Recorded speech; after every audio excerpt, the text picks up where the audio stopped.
की अग्निवीर योजना लाए हैं ये। 4 साल का बंदा रिटायर होके बाद मौका देखेगा। 75 साल के प्रधानमंत्री तीसरा मौका चाह रहे हैं। 83% युवा बेरोजगार है। हर साल 2 करोड़ का रोजगार का वादा प्रधानमंत्री ने करा, विपक्ष के नेताओं ने नहीं करा था। विपक्ष के नेताओं को टारगेट करना गलत है। इस देश की गद्दी पर कौन बैठा? प्रधानमंत्री बैठा, उससे सवाल नहीं करेगा। युवा तो किससे सवाल करेगा? सारी प्राइवेट व्यवस्थाएं बेच दी, रेल बेच दी, सेल बेच दी, हवाई अड्डा बेच दिया। ये कह रहे हो कि धर्म के नाम पे राजनीति नहीं करती है मोदी गवर्नमेंट, तो बीफ कंपनी से चंदा क्यों लिया मोदी गवर्नमेंट? आप बताओ, अखंड भारत कहाँ से बनाएंगे ये? कोई 4 मुसलमान पाकिस्तान भेजे होते, इनसे पूछ लो आरएसएस वालों से। पूरा हिंदुस्तान राममय है। पहले क्या होता था, ईद बकरीद होता था, नेता सब टोपी लगा के सेकुलर का आज कहाँ गया टोपी, कहाँ गया क्या? तो पूछो क्या किसने नहीं दी नौकरी?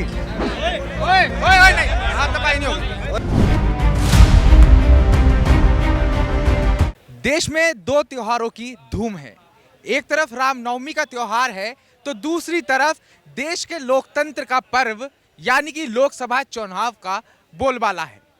आज राम मंदिर में रामलला का 500 वर्षों के बाद सूर्य तिलक हुआ है।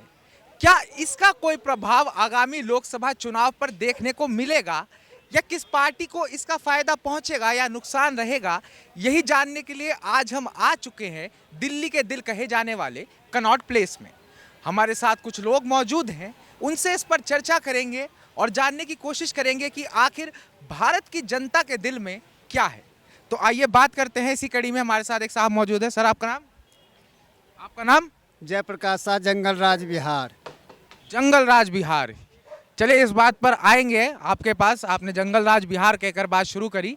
मैं पहले आपसे पूछना चाहूँगा, आज 500 वर्षों के बाद रामलला विराजमान हैं, आज उनका सूर्य तिलक हुआ है, रामनवमी का उत्सव है, तो आने वाले लोकसभा चुनाव पर क्या किसी पार्टी को राम जी के आने से, राम मंदिर बनने से फायदा पहुंच रहा है या किसी पार्टी को नुकसान पहुंच रहा है? बिल्कुल जी, नुकसान पहुंच रहे हैं। जो राम भक्त पे गोली चलाए उनको तो नुकसान होंगे। जो राम भक्त के भक्तों पे गोली चलाए, आज राम की दर्शन करने के लिए नहीं गए, यहाँ हिंदू मुस्लिम की राजनीति कर रही है। और ख़ास तौर पे वार्ड सदस्य से लेके संसद तक चुनाव हो जाता तो हमें खुशी होती कि राजतंत्र खतरे में नहीं है। आज जंगल राज इसलिए बोल रहा हूँ कि मेरा, आपने बिहार को जंगल राज बोला कि मैं बिहार जंगल राज से, तो वहाँ तो आप कह रहे हैं वहाँ तो भाजपा की सरकार चल रही है नीतीश बाबू के साथ। आप आज ही की डेट में सुनिए कि पलटू राम कहते हैं कि हम अब एक मंच पे साझा शेयर नहीं करेंगे। बीजेपी की 4000 पार होंगे। 40 संसद के बाद 4000 पलटू राम कहाँ से लेंगे? इस मतलब उनकी पेट में दर्द हो रही है। फिर वो सोचता है कि जंगल राज में जाएंगे हम लालू जी के साथ में। आप एक बताइए, जो पलटू राम को 17 महीने तक संयोजक बना के रखे, जान पे खतरा बनी, आज राम के दरबार में मोदी जी के चरणों में झुक के सरकार बनाया। क्या सरकार मायावती चुनाव होता तो वो खर्चा आम जनता पे पड़ता।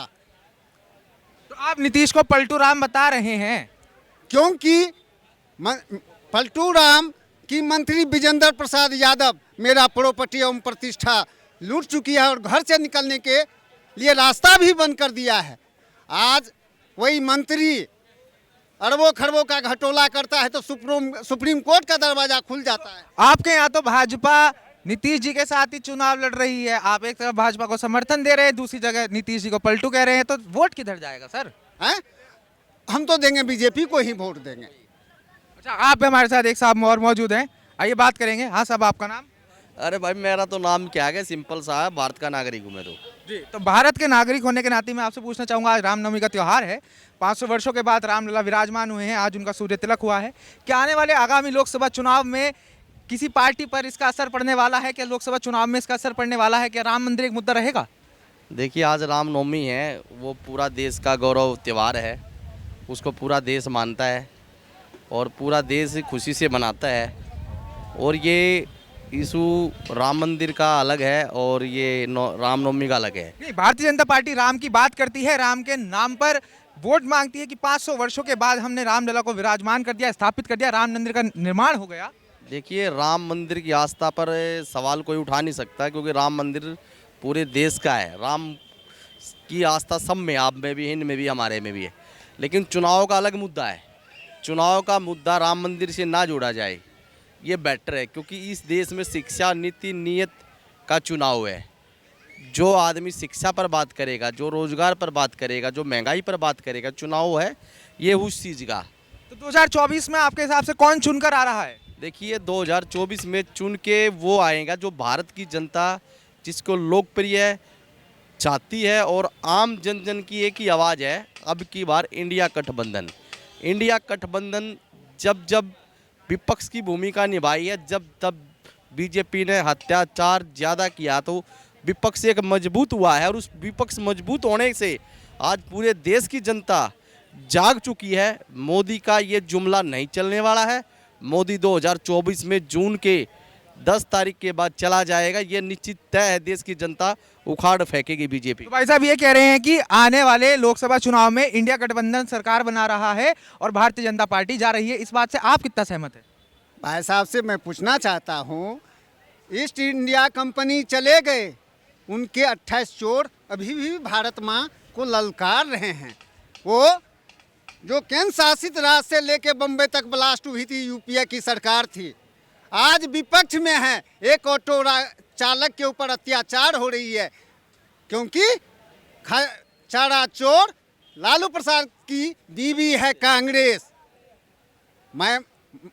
मेरा बाप दादा था कांग्रेसी, आज मोदी जी के चरणों में आए हैं, और इस बार 400 की पार जाएंगे बीजेपी। आप इनकी बात आपने सुनी है, कह रहे हैं कि बीजेपी तो इस बार 400 पार जा रही है, क्योंकि इंडिया गठबंधन में जैसे कि इन्होंने बताया अभी कि लालू प्रसाद यादव हैं, ये लोग हैं, उन लोगों से नाराजगी है जनता के बीच में। तो कैसे कैप्टन कौन बनेगा इंडिया गठबंधन का? वहाँ तो कैप्टन ही डिसाइड नहीं हो पा रहा सर। इंडिया गठबंधन में कैप्टन वो बनेगा जिसकी सहमति जब 2004 में हुई और 9 में हुई थी, और मनमोहन सिंह के नेतृत्व में एक गवर्नमेंट दी थी। तो क्या उस टाइम पर राहुल गांधी प्राइम मिनिस्टर नहीं बन सकते थे? क्या सोनिया जी नहीं बन सकती थी? कांग्रेस पार्टी हमेशा देश के हित के बारे में सोचती है और देश की विरासत के बारे में आगे बढ़कर चलती है, और वो कांग्रेस पार्टी है जो अपने आप को आगे ना करके किसी भी आम जनमानस को वो प्रधानमंत्री बना सकती है, कार्यकर्ता को भी प्रधानमंत्री बना सकती है। लेकिन अब इनका तो जुमला यही है कि अब की बार 400 पार। तो क्या ये भौकाल है? ये भौकाल नहीं है, ये महाकाल भी अपने आप को कह रहे हैं, भौकाल भी अपने आप को कह रहे हैं, पार्वती गणेश सीताराम सब कुछ ही अपने आप को कह रहे हैं। लेकिन अब की बार जनता ऐसी चोट की वोट मारेगी। हरियाणा में देखो क्या हाल हो रहा है इनका, दिल्ली में इनका हाल देख लो क्या हो रहा है, पंजाब में इनका हाल देखो क्या हो रहा है। अगर इन्होंने विकास किया होता, अगर इन्होंने कुछ किया होता, एजुकेशन कॉलेज खोले होते, स्मार्ट सिटी बनाई होती, जहाँ आप यहाँ खड़े हो 10 साल हो गया, आज तक प्रधानमंत्री ने सीपी कनाट प्लेस में कहीं एक ईंट लगाई हो तो बताना। ये भी कांग्रेस की सर इंडिया गठबंधन को तो छोड़ने वालों की लिस्ट बड़ी लंबी हो गई है। नीतीश कुमार चले गए, फिर उत्तर प्रदेश में आरएलडी के जयंत चौधरी चले गए। बात सुनिए, मैं आपका इस पर उदाहरण देता हूँ। भारतीय जनता पार्टी ने जितने भी अपने नुमाइंदे चुनाव में लड़ाए हैं, क्या वो उधार कैंडिडेट लिए हैं या वो कांग्रेस के आदमी हैं? जब तुम्हारे पास अपने खुद लड़ने के लिए कैंडिडेट नहीं है, तुम उधार कैंडिडेट लेकर चुनाव मैदान में भेज रहे हो, और उनका हाल और बुरा हाल देश की जनता कर रही है, तो जो तुम 400 पार का नारा कर रहे हो ना, मैं नहीं समझता तुम 400 पार, मैं समझता हूँ तुम 100 पार भी हो जाओ, भारतीय जनता पार्टी की 100 सीटें भी नहीं आएगी। सर ये तो बहुत बड़ी बात कर रहे हैं कि 400 पार एक भौकाल है। हमारे कांग्रेस के कैंडिडेट आप लेके जा रहे हो, उन्हें उतार रहे हो और वो भी हार रहे हैं। इस बात पे क्या कहना चाहेंगे आप? ईस्ट इंडिया कंपनी के बच्चे सब आज जेल से कह रहे हैं कि हम सरकार चलाएंगे। कौन सी संविधान में लिखी हुई है? अच्छा आप किसकी बात कर रहे हैं पर्टिकुलरली? किसने कहा है कि जेल से हम सरकार चलाएंगे? आज केजरीवाल जी कर रहे हैं, मनीष सिसोदिया कर रहे हैं, सत्येंद्र जैन कर रहे हैं, उसी के पार्टी के आदमी हैं, उसी के चट्टे पट्टे इंसान हैं। अब कब तक इंसान आम जनता को बेवकूफ़ बना के रखेंगे? मैं कहना चाह रहा हूँ, कह महंगाई, आलू से सोना निकलता है क्या? अच्छा हमारे साथ एक अंकल मौजूद है, मैं बात करना चाहूँगा। सर अभी आगामी लोकसभा 2024 का चुनाव आ चुका है और आज रामनवमी का भी पर्व है। वहाँ रामलला का सूर्य तिलक हुआ है 500 वर्षों के बाद। तो आगामी लोकसभा चुनाव में क्या कोई पार्टी इसको मुद्दा बनाकर इस्तेमाल कर सकती है? क्या नहीं, पार्टी मुद्दा बना कर इस्तेमाल करे ना करे उससे कोई फर्क नहीं पड़ता है, लेकिन जो 10 साल में मोदी जी ने किया वो दिखता है। जैसे कि सर, जैसे कि सबसे पहले तो हमें गर्व होता है, आज रामनवमी है, पूरा हिंदुस्तान राममय है। पहले क्या होता था, ईद बकरीद होता था, नेता सब टोपी लगा लगा सेकुलर का आज कहाँ गया टोपी, कहाँ गया क्या, ये सब नहीं है। हम हिंदुस्तान है। जब देश का बंटवारा हुआ था तो उस समय फैसला हुआ था इस्लाम कंट्री बनेगा, हिंदुस्तान कंट्री बनेगा। इस्लाम कंट्री तो बन गया, लेकिन हमारा हिंदुस्तान की कंट्री कहाँ है? तो आप हिंदू राष्ट्र की मांग कर रहे हैं? बिल्कुल मांग नहीं कर रहे हैं, चाहिए मुझे, चाहिए। मांगना क्या है, चाहिए मुझे। जब इस्लाम राष्ट्र बन गया हमारे देश को टुकड़ा करके, तो हमें हिंदू राष्ट्र बने क्यों नहीं चाहिए? पर सर, भारत की जो स्थापना हुई थी उसका आधार ही ये था कि सभी धर्मों के सभी लोग यहाँ मिलजुल कर रहेंगे। इस्लामिक राष्ट्र हमने बना दिया अलग, पाकिस्तान को अलग कर दिया, यहाँ हम सब लोग मिलजुल कर भाईचारे से रहेंगे। भाईचारे से ही रह रहे हैं हम, किसी को भगा नहीं रहे हैं और किसी को भागने के लिए भी नहीं कह रहे हैं। लेकिन क्या है कि हम जिस देश में रहते हैं, हमारी जो संस्कृति है, उस संस्कृति को तो जिसको रहना है उसको फॉलो करना पड़ेगा।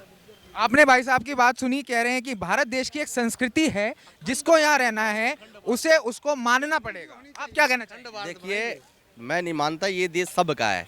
ये ईसाई का भी है, सिख का भी है, और ये अपने हिंदू भाइयों का भी है, मुसलमान भाइयों का भी है। ये देश एक एग्रीकल्चर प्रधान देश है। जब एक समय भूकाल आया था, जब इंडिया गेट पे गेहूँ बोए थे, जब हमारे पास अनाज भी नहीं था खाने के लिए, क्या वो समय आप भूल गए क्या? मेरा इनसे एक सवाल है। दूसरा ये सवाल है, जय जवान जय किसान का इस देश का नारा है। ना तो इस देश में जवान सुरक्षित है, ना किसान सुरक्षित है। अब की बार जवान भी बदला लेंगे और किसान भी बदला लेंगे। अब भारतीय जनता पार्टी ये हिंदू राष्ट्रवाद की बात करके ये लोगों का माइंड वॉश कर रही है, लेकिन ये देश हिंदुस्तान है, ये भारत देश है, उस पर हम भी गौरव करते हैं। हम भी भारत के नागरिक हैं, हिंदुस्तान के नागरिक हैं। लेकिन अगर तुम भारत राष्ट्र है, हिंदू राष्ट्र है, कभी राम मंदिर को लेकर राजनीति करते हो, तुम एजुकेशन पर बात करो, आप समाज सिटी पर बात करो, आप किसी एक चीज बताता हूँ, वो भी बता देता हूँ। सबसे पहले तो इन्होंने कहा कि जवान सुरक्षित नहीं है। आज ये 10 बरस के जो हमारी सरकार है, हमारी सरकार, देश का जो सरकार है, इस 10 बरस में कितना जवान जो शहीद हुआ है, उससे पहले कितना जवान शहीद होता था। सुने ठीक है, अब निकलवा लीजिएगा। मैं किसी पार्टी का नहीं हूँ, पार्टी से नहीं बोल रहा हूँ। आप बोलिएगा सर, बोलिएगा सर, या तो इनको दे दीजिए, इनको बात करेंगे। मैं आपके पास आ रहा हूँ सर, मैं आपके पास कहने का मतलब आज 10 बरस का डाटा ये कह रहे हैं निकलवा लीजिए, और 10 बरस इसके बाद इतना ही नहीं, इस 10 बरस में कितने आतंकवादी मैंने कनॉट प्लेस में, मुंबई में वहाँ जाकर के गोली मार दिया है, एक भी देखे? मैं आपके पास एक बात बताइए, इनसे पूछे पुलवामा किसकी सरकार में हुआ? और दूसरी बात, पहला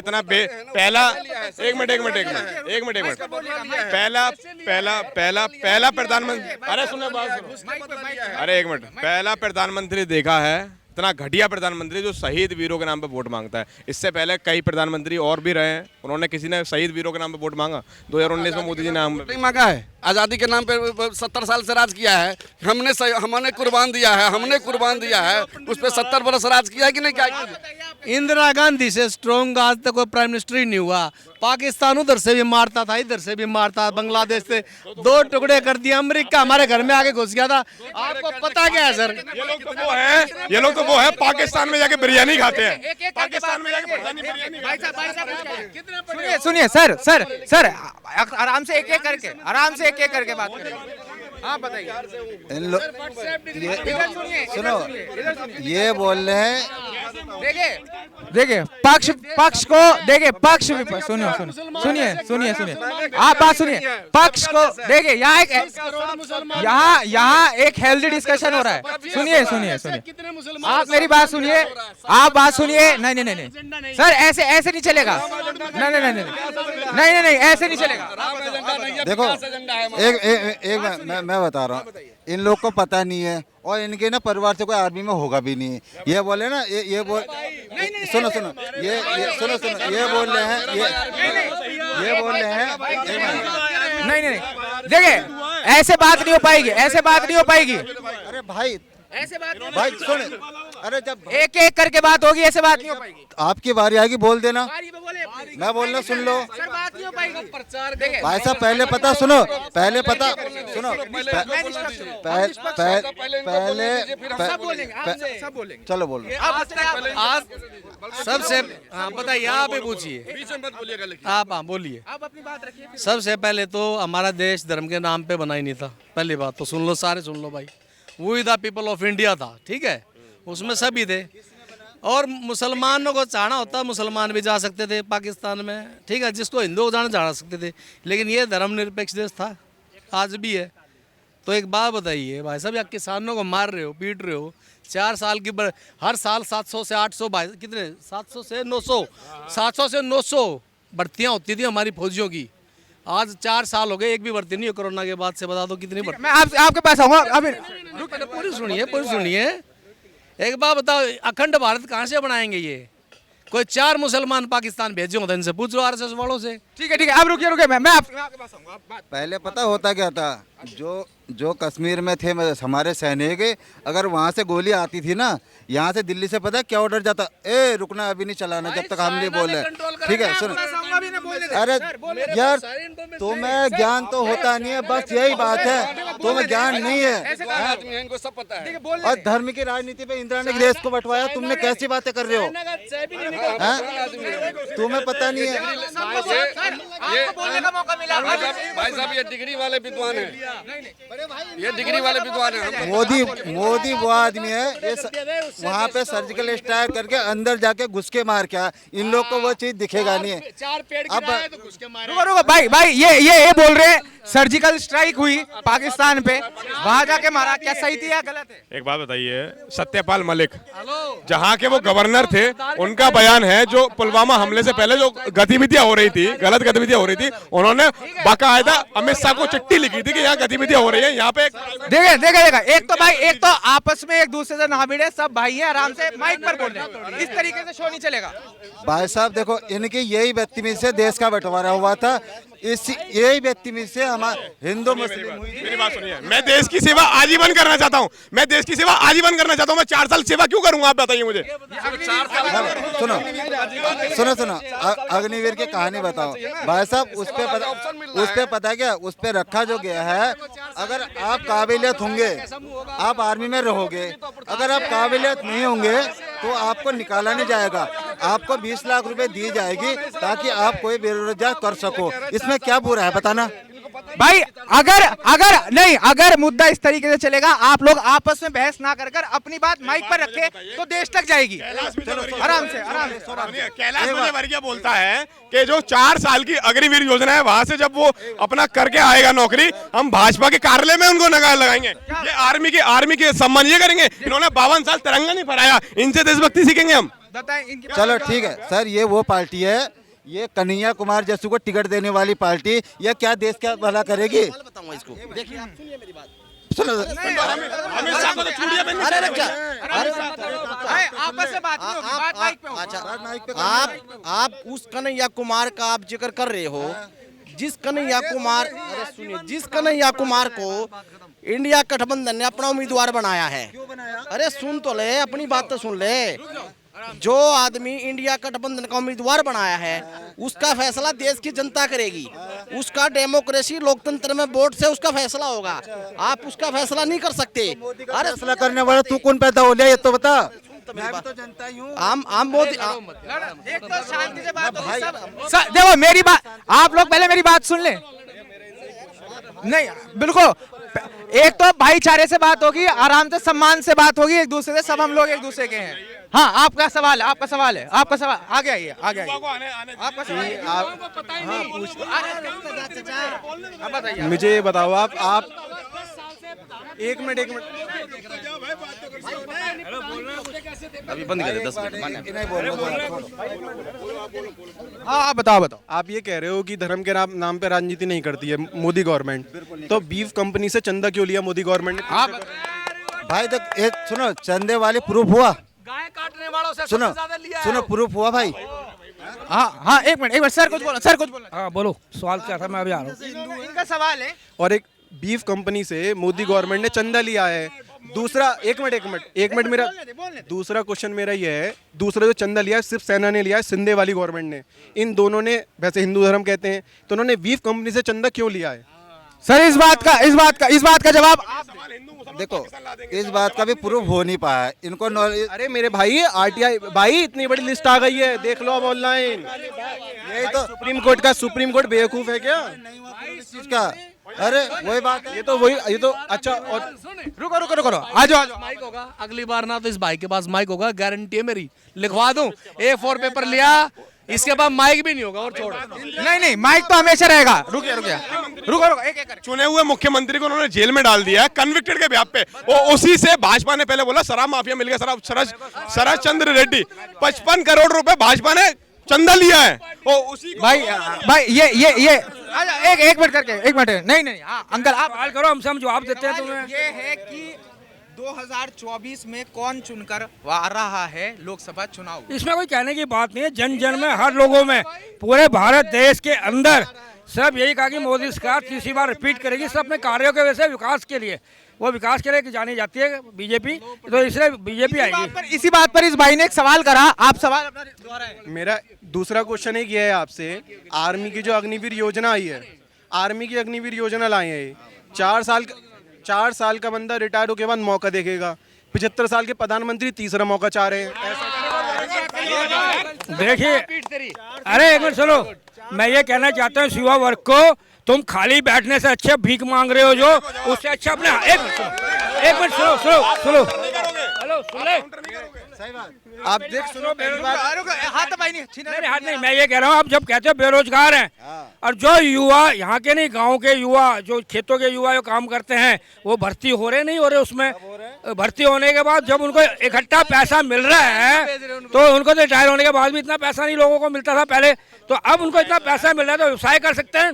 और उसके बाद और बताता हूँ, गारंटी इनको युवा को नहीं मालूम है। गारंटी आपको वहाँ से निकलने के बाद आपको प्राइवेट सेक्टर में भी जॉब मिल सकता है। ठीक है, आप इनकी पहली प्राइवेट सेक्टर में भी जॉब मिल जाएगी। उसके बाद देखिए, पहली बात तो आपकी जानकारी आधी से भी कम है। पहली बात तो आपकी जानकारी आधी से भी कम है, सुन लीजिए, भाई को बोलने दे। आपकी जानकारी आधे से ज़्यादा, देखिए, एक तो बिल्कुल कम है। पहली बात, उन्हें शहीद का दर्जा क्यों नहीं दिया जा रहा है अग्निवीर योजना वालों को? इस बात का आंसर करिए आप। इस बात का जवाब दें। हाँ, मैं जवाब दे रहा हूँ इस युवा लड़को, हाँ जवाब दे रहा हूँ इस युवा को। मैं ये कहता हूँ, शहीद का दर्जा ऐसा है, जो भी देश के लिए जान देता है ना, पूरा देश उसको शहीद मानता है, भगोड़ा नहीं मानता आपकी तरह। गवर्नमेंट कह रही है ना, गवर्नमेंट नहीं मान रही ना, हमको मानना ही चाहिए। वो दर्जा है जो उनको 20 लाख रुपए जब दे रही है ना सरकार, वो एक दर्जे के तौर पे ही दी जा रही है, जो कह रहे हैं ना भाई। ठीक है, इन भाई को, ये भाई यहाँ पे कनाट प्लेस में आके, ये प्राइवेट जॉब नहीं होती, इनसे पूछना जरा। हाँ, तो आपका इनसे क्या सवाल? अग्निवीर पे बात चल रही है, आप कुछ कहना चाह रहे थे? मैंने इनसे पूछा, इन्हें बोला सैनिक का अधिकार नहीं मिलना चाहता। भाई साहब, जो उन्हें बाद में 20 लाख रुपए दिया रहे हैं, एक अधिकार के तौर पे दिया जा रहा है, किसी को भी ऐसे खाली हाथ वहाँ से नहीं निकाला। अगर मैं किसी घर पे काम कर रहा हूँ, अगर मैं भाई साहब का तरीके से काम नहीं करूँगा, मुझे नौकरी से निकाल देगा नहीं निकाल देगा। वही भाई जो फौज के लायक का होगा उसे रख रहे हैं, बाकी को ऐसा नहीं कि ऐसे भेज रहे हैं वहाँ से, वो अपना लेके सर ये कह रहे हैं कि देखो 4 साल बाद जो फिट लगेगा उसे रखा जाएगा, जो फिट नहीं लगेगा उसे निकाल देंगे, पर ऐसे नहीं, कुछ पैसे दिए जाएंगे, कुछ रकम दी जाएगी, सिक्योरिटी दी जाएगी, तो उसके बाद करा जाएगा। ये पूछिए सर, कितने % लोगों को रिटेन किया जाएगा, आपको पता है? मान लीजिए 100 लड़के लिए जाते हैं अग्निवीर के कैंप में, तो 4 साल बाद कितने % लड़कों को लिया जाएगा? उसकी लिमिट क्या है, आप बताइए। हाँ सर बताएं। मेरी बात सुनो, पहले भाई साहब का नाम पूछना। आपका नाम सर? अमन मिश्रा। मिश्रा जी, आपको एक चीज बताऊं, इसमें गलत क्या है बताना जरा। बताइए, आप इनका भी नाम पूछे। बता दें भाई, आपके नाम की डिमांड। मेरा मुकेश कोहली है। ठीक है, कोहली, हाँ नाम ठीक है, सुनो अब इससे बुराई क्या, जब सरकार दे रही है, सब कुछ दे रही है। सिर्फ इतनी है कि आप बताइए ना, 100 लड़के सेलेक्ट करे, 4 साल बाद कितने % लड़कों को आर्मी रखेगी? चलिए आप बता, इनको आप बता कितने % है? इनको आप बता, इनकी जानकारी तो चेक करिए, इनकी जानकारी तो पता। हाँ बता दीजिए, आप बता, आपको नहीं है जानकारी तो आप सुनो भाई, जो काबिलियत, हाँ आप बता। जो भाई, हाँ जिस भाई ने बात की अग्निवीर के, उसमें आप जब बात कर रहे हैं, जो किसी को हटाया नहीं जाएगा, पूरे 100% बच्चों को हमेशा रोजगार मिलेगा। और जो आप बात करते हैं अग्निवीर में जो आगे परफॉर्मेंस करेगा, आगे तरक्की करेगा, उसको तरक्की दी जाएगी। और जो आप बात कर रहे हैं, जब आएगा जो 4 जितनी उनकी सर्विस है उसके बाद बाहर आएगा, उसमें टैलेंट होगा, उसको स्वरोजगार दिया जाएगा। एक रिपोर्ट आई है, एक मिनट अरे बात सुनिए, इन्हीं की एक रिपोर्ट आई है भारत सरकार की कि हिंदुस्तान के अंदर जब से 10 साल खत्म होने जा रही नरेंद्र मोदी की सरकार,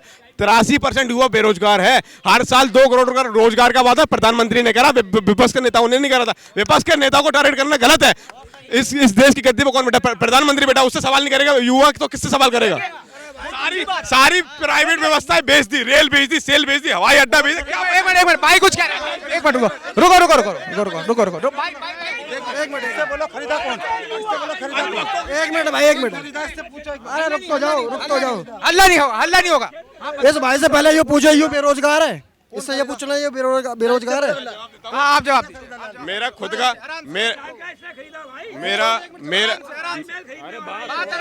बात आराम से होगी, बात आराम से होगी। मेरा खुद का एजुकेशन का इंस्टीट्यूट चलाता हूं मैं, एजुकेशन का इंस्टीट्यूट चलाता हूं। कांग्रेस के जो जिस कांग्रेस ने स्कूल बनाए थे, उस स्कूल में पढ़कर इस काबिल बना हूं कि अपना इंस्टीट्यूट चला पा रहा हूं। और भाजपा तो स्कूल बंद करा रही है। अच्छा आप बताइए। हाँ रुके भाई मेरी भी सुन ले। आप बताइए। पूरे दिन से यहाँ बैठा देखता हूँ मैं, पूरे दिन से यहाँ बैठा देखता हूँ मैं। ये इंस्टीट्यूट चलाता है, ये कह रहे हैं आप। बता रहा हूँ, मेरा स्टाफ बैठता है, आप गूगल पर सर्च करो, मैप पे डालो। ठीक है बैठा मिलेगा, शाम तक यहीं बैठा मिलेगा।